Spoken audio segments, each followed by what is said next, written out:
ये कहना चाहते हैं आपको अल्लाह का सवाल है। जो आप देख रहे हैं वीडियो, तो हमें बिल्डिंग चाहिए। हम भी पढ़ के कुछ बनना चाहते हैं और कुछ भी अफसर बनना चाहिए। जो अफसर देख रहे हैं और जो ये लोग यहाँ पे हैं। मैं Bishan Kumar Sharma, social activist, block क्वा से, सब डिस्ट्रिक्ट कोटरंका और डिस्ट्रिक्ट रजौरी। आज हम जिस जगह पे खड़े हैं, जगह का नाम है पाटियाँ गई, प्राइमरी स्कूल है यहाँ पे। तो इस जगह पे आज सारे पेरेंट्स, जो बच्चों के पेरेंट्स थे वो आए थे यहाँ पे। और यहाँ पे आने का एक ही मतलब है कि यहाँ की जो बिल्डिंग है वो आज तक यहाँ पे कोई बिल्डिंग वगैरह नहीं है। जहाँ जो बच्चे बैठते थे, एक टीन की छत डाली हुई थी, ये बिल्डिंग वगैरह आई थी। कैमरामैन से कहूँगा प्लीज़ ये दिखाएं। पता नहीं ये किस हिसाब से ये बिल्डिंग आई थी, क्या था। ये ईंटें वगैरह थोड़ी सी लगा के, दीवारें लगा के, ये टीन शायद मुझे लगता है किसी ने अपने ही पैसों से डाली होगी, यहाँ के समाजी किसी बंदे ने। तो उसके बाद पीछे से पानी हर साइड से है। यहाँ की कंडीशन आप खुद देख सकते हो, हर साइड से पानी आता था। और बच्चे यहाँ से आज हमने निकाल के किसी दूसरे घर में शिफ्ट किए हैं। और मेरी रिक्वेस्ट रहेगी ZDO क्वा से, CO रजौरी से, और हमारे जो ऑनरेबल MLA साहब हैं, जवेद इकबाल चौधरी साहब, बहुत ही अच्छे आदमी हैं, उनसे भी मेरी रिक्वेस्ट रहेगी कि बहुत ही बड़े गरीब लोग हैं, इन लोगों का प्लीज़ थोड़ा सा ध्यान दें लोगों की तरफ। आप खुद ही देख सकते हैं कि लोग किस कंडीशन में आज ये लोग जी रहे हैं। मैं कहता हूँ 1947 वाले स्कूल इससे अच्छे थे मेरे हिसाब से। कहते हैं कि डिजिटल इंडिया बन गए, लेकिन हमारी गुंडी की डिजिटल इंडिया यही है जो आप देख सकते हैं। सामने बिल्डिंग की क्या कंडीशन है। हमारे बच्चों को आज भी कोई गवर्नमेंट की बिल्डिंग नहीं है यहाँ पे। हमारे बच्चे गवर्नमेंट की बिल्डिंग में बैठ के अपनी तालीम पढ़ सकें या कोई अच्छा कारनामा कर सकें।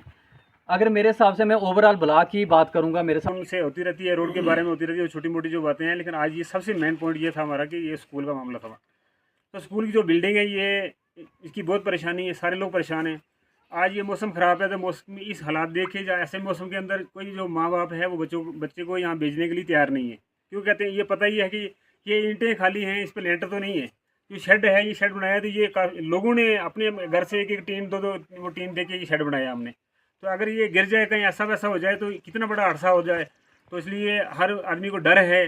ये बेचारी मैडम इधर जो पढ़ा रही हैं, ये तो काफ़ी मेहनत कर रही हैं। जो यहाँ स्टाफ है उनको मुबारक देता हूँ मैं कि ये स्टाफ बहुत अच्छा है हमारा, बहुत बच्चों में मेहनत कर रहे हैं। लेकिन हमें सबसे ज़्यादा जो अगर ये प्रॉब्लम है तो वो बिल्डिंग की है। लेकिन हम सब डरते हैं कि अगर ऐसा कोई मसला बन जाए, कोई हवा तेज़ चलती है, कुछ भी चलती है, तो फिर ये बच्चों को यहाँ डर रहता है कि छोटी मोटी कोई भी ऐसी घटना होने के लिए हमें सबको परेशानी है। लेकिन सरकार से मेरा ये मुतालबा है जनाब कि पूरी सबसे गुंडी पंचायत हमारी ये है, सबसे दूर दराज, अगर पूरी ब्लॉक ख्वास के अंदर नहीं कहते, मैं डिस्ट्रिक्ट का कहूँगा कि डिस्ट्रिक्ट के अंदर सबसे दूर दराज पंचायत है हमारी, तो ये गुंडी की है, सबसे पिछड़ी हुई पंचायत है।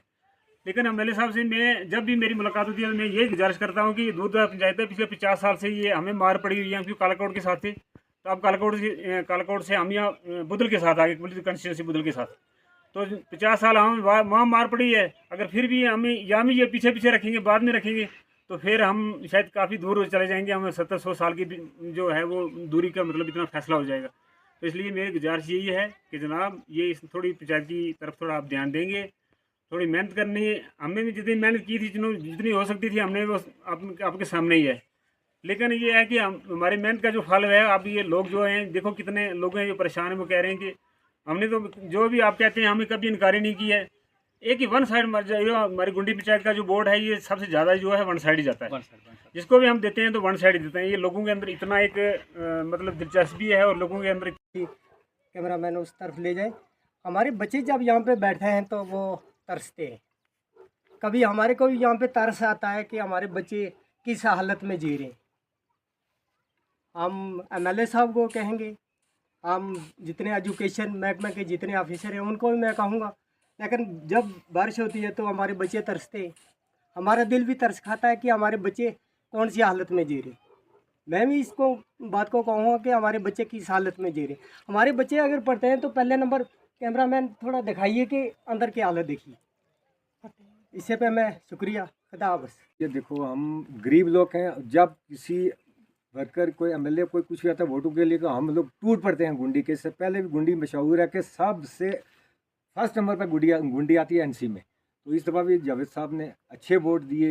ये नायब साहब है, इन्होंने बहुत उनकी मदद की, दिन रात नहीं देखा। आज हम क्या बोलें और क्या कहें, लेकिन हमारी अर्ज़ ये है कि हमारे बच्चे छोटे छोटे, कोई वो नांगा सूख टाप से चल के आता है, कोई कहीं से आता है, कोई कहीं से आता है, लेकिन हमारी बिल्डिंग की हालात देखी जाए। इसलिए मेरी अर्ज़ है, आप ऊपर जो भी हमारे मिनिस्टर हैं, जो भी एमएलए हैं, मैं नहीं एक को कहता हूँ, लेकिन गवर्नमेंट में जितने भी हमारे ऑफिसर हैं उनसे अर्ज़ है मेरी कि हमें ये एक छोटी सी बिल्डिंग दी जाए और हमारे बच्चे दिन रात धूप में बारिश में बाहर ही बैठते हैं। तो आज विशेष साहब बोल रहे हैं कि एक कमरा हमें चाहिए, तो मेरे पास छोटे छोटे 2 कमरे हैं, तो मैं इन बच्चों के लिए और मैडम जी के लिए एक कमरा दे सकता हूँ, वो भी 2 या 3 महीने के लिए, जब मैं ऊपर से शिफ्ट होकर यहाँ आते। शुक्रिया। शरीफ जी का जो मकान है हमारा सब बरादरी का एक फैसला हुआ है। नाइक साहब ने भी बोला है, समाजी लोग थे वो सब ने बोला शरीफ साहब को कि आप प्लीज़ बच्चों के लिए अपना जो सामान वगैरह हमने शिफ्ट करवाया है दूसरे रूम में, और जो टाट वगैरह था एक ही रूम, क्योंकि इसके पास भी 2 ही रूम है बेचारे के पास सारे, तो खुद अभी ये माल पे रहते हैं, एक रूम में सामान सारा शिफ्ट करवा के, तो अभी हमने कमरा ये दिलवाया है स्कूल वालों को। तो मैं शरीफ साहब का बहुत बहुत शुक्रिया, किसी लालच के या बिना कुछ सोचे समझे कि किराए मफाद के बिना इसने सोचा कि चलो बच्चों का मसला है बच्चों के लिए, तो मैं शरीफ साहब का बहुत बहुत धन्यवाद हूँ और बहुत बहुत शुक्रगुजार हैं हम शरीफ साहब के सारे। शुक्रिया, आपकी बहुत बहुत मेहरबानी।